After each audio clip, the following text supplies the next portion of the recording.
Carole Dromer, je suis directrice des opérations internationales de Médecins du Monde. Alors je voudrais réagir sur une phrase que j'ai entendue de Anne qui nous dit les acteurs humanitaires ne peuvent rien faire pour l'application du droit international humanitaire. Et ensuite, j'aurais une question. Alors, sur le commentaire, moi je pense que l'on peut faire quelque chose. Et nous faisons quelque chose, très régulièrement d'ailleurs, et je voudrais donner cet exemple, c'est d'utiliser la santé et de faire réagir les personnes sur les effets sur la santé de comportements, d'événements, d'actions, et d'utiliser ça comme levier pour amener les gens à respecter le droit international humanitaire. Alors on n'utilise pas le droit international humanitaire comme un outil, en fait on utilise la santé comme un outil, j'allais dire, pour amener les gens à respecter le droit international humanitaire et pour faire en sorte que donc les populations soient mieux respectées dans ces conflits. Et très souvent ça marche, et je dirais que ça marche plus facilement avec des acteurs non étatiques qu'avec des acteurs étatiques. Et la question que j'ai, c'est tout bêtement ce que m'a évoqué la question quand les combats cessent, quel droit pour protéger les populations, et que je ne vous ai pas encore entendu parler. Et je me dis, bêtement, hein, quand le droit international humanitaire, que les combats s'arrêtent, et donc si l'application du droit international humanitaire n'est plus valide, alors on a le droit international des droits de l'homme. Alors je sais bien que c'est un droit qui est quasiment pas contrôlé, quasiment pas... où il est difficile d'être sûr qu'il va être appliqué, mais il est quand même là. Alors pourquoi on n'en parle pas? Eh bien, parlons-en, justement. Anne. Je voudrais juste répondre pour dire que si j'ai dit que les ONG ne pouvaient rien faire pour le droit international humanitaire, c'est un abus de langage. Je ne pense pas qu'on peut rien faire, mais effectivement, on est bien démunis dans certains cas. Voilà. Mais en même temps, vous évoquiez la santé, oui, qui est une préoccupation, par exemple, de MDM, puisque vous représentez MDM, mais aussi de MSF, qui sont effectivement des moyens sur le terrain de contrepartie, de dialogue avec les acteurs des conflits ou de post-conflits. En même temps aussi, ça probablement avec des limites. Vous pouvez les évoquer peut-être. Bien sûr, je peux évoquer ces limites.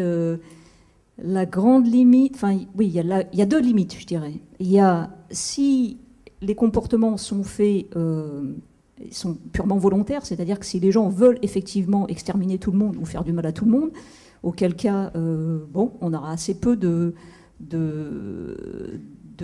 poids, puisque justement, ils veulent nuire à la santé. Mais dans énormément de cas, c'est pas ce que veulent faire les gens. Ils veulent pas tuer tout le monde, ils veulent pas exterminer tout le monde.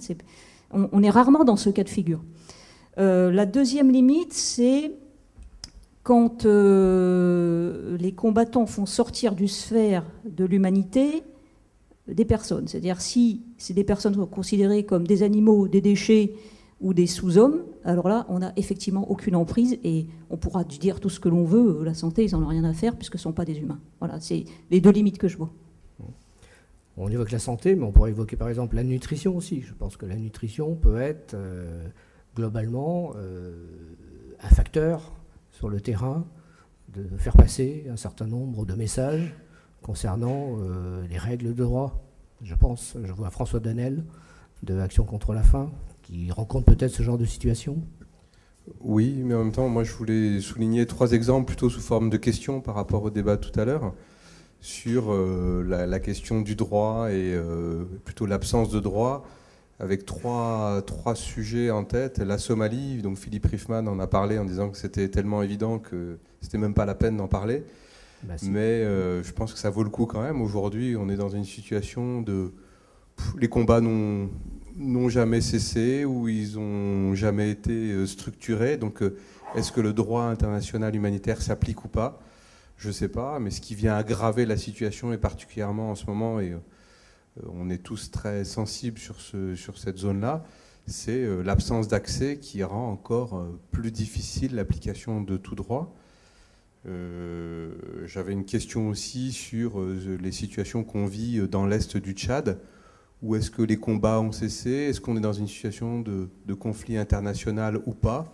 Je ne sais pas, mais en tout cas, on sait qu'il y a des bandes armées qui se baladent dans ce coin-là et qu'on est dans une situation de non-application de droit.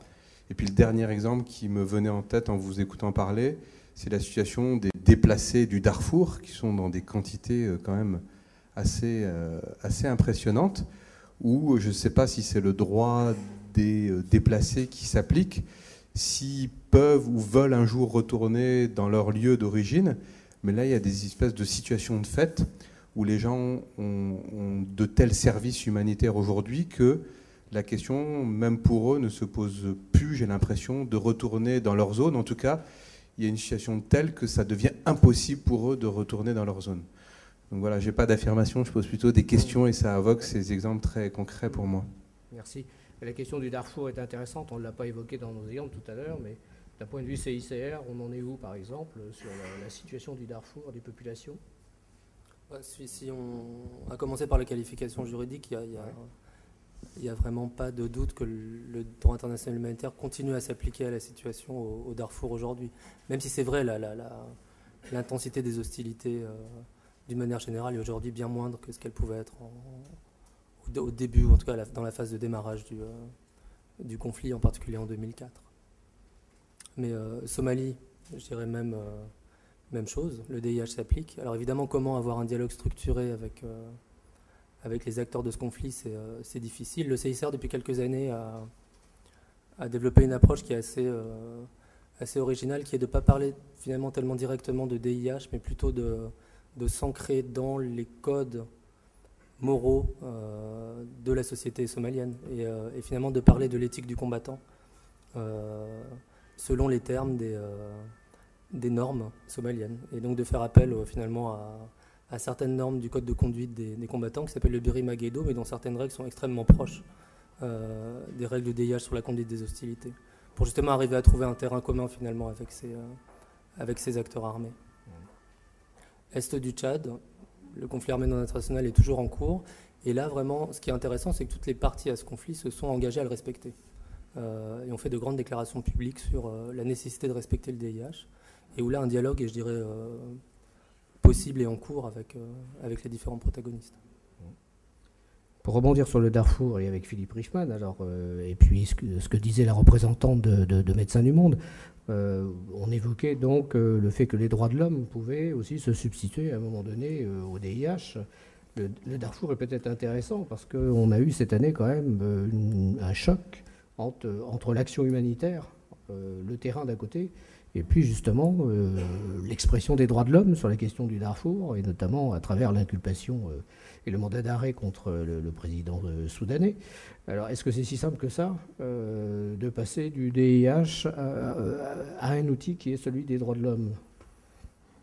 Je crois qu'il y a plusieurs questions par rapport aux interventions de Carole Taromer et de François Tanel, et la question de Christian Troubet. Donc, sans vouloir beaucoup développer, je dirais que pour essayer de synthétiser, ce que je voudrais dire, c'est que je crois qu'il n'y a pas obligatoirement, c'est pas une alternative obligatoire, il n'y a pas obligatoirement l'un ou l'autre, précisément parce qu'on est aujourd'hui dans des contextes de conflits prolongés, dans des contextes mouvants, dans des contextes flous.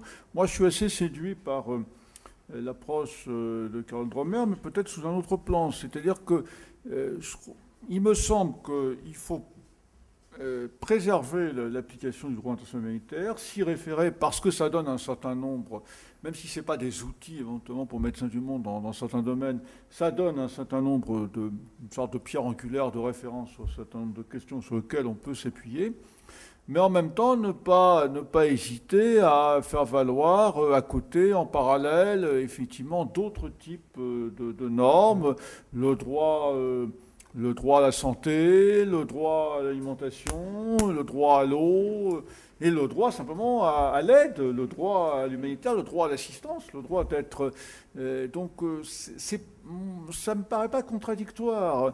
Je ne crois pas qu'on soit bêtement dans une alternative, parce que dès qu'on rentre dans une thématique d'alternative, on retombe dans le fait de savoir d'abord, est-ce que le droit humanitaire cesse, est-ce que c'est terminé, quels sont les instruments de protection, quels sont les instruments de garantie.